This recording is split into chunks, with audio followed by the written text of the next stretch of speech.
हकीम साहब, जानना चाहूंगी क्या चीनी से बेहतर होता है शहद? हाँ, शहद दरअसल चीनी से बेहतर कह सकते हैं जी।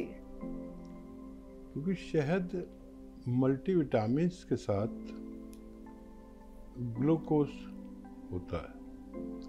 ग्लूकोज तो आप देखते हैं बाज़ारों में आते हैं, ग्लूकोज नसों में चढ़ाया भी जाता है और पानी में घोल कर भी पिया जाता है, वो सिर्फ ग्लूकोज होता है। और ये शहद जो है मल्टीविटामिन्स के साथ होता है। अगर असली हो तो शहद को हम चीनी से बेहतर ज़रूर कह सकते हैं। और अगर अच्छा शहद हो तो इंसान को रोज़ाना 1-2 चम्मच ज़रूर इस्तेमाल करने चाहिए। क्या नुस्खों में भी हम शहद का इस्तेमाल कर सकते हैं? देखिए, जब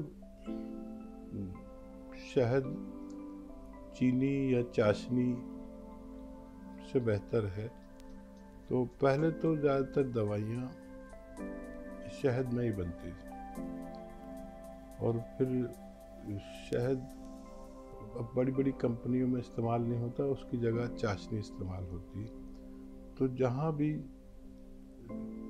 चाशनी या चीनी से बनती चाशनी इस्तेमाल होती है, उस दवा में और शहद से बनी हुई दवा में काफ़ी फ़र्क फ़ायदे के हिसाब से हो सकता है। हकीम साहब, अगला सवाल आपसे यही करना चाहूँगी, जैसे खाने के बाद बहुत सारे लोगों को खट्टी डकार आती है, सीने में जलन हो जाती है, तो ऐसे लोगों को ये परेशानी एक तो होती क्यों है और इसके लिए नुस्खा क्या कुछ हो सकता है? देख, कई वजूहात इसमें होती है, कई वजह होती हैं। मैदे पे स्वेलिंग आ जाना या लीवर का हीटअप हो जाना या जब हम कुछ खाते हैं तो हमारे शरीर से काफ़ी सारे एसिड निकलकर उस खाने में शामिल हो जाते हैं। उन एसिड का कम या ज़्यादा हो जाना से भी हमें उबकाई या उल्टी आती है और बेशतर मैदे की खराबी को माना जाता है। मैदा जहाँ पर खाना हम खाते हैं और जहाँ जाकर ये सबसे पहला सफ़र तय करता है, उसको मैदा कहते हैं। आमाशय भी कह सकते हैं शायद हिंदी में, मैं ज़्यादा हिंदी नहीं जानता हूँ।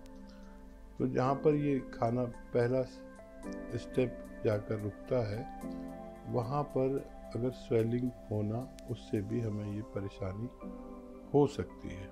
इसके लिए हमें ऐसी चीज़ें खानी चाहिए जिससे वरम दूर हो जाए। वरम यानी स्वेलिंग।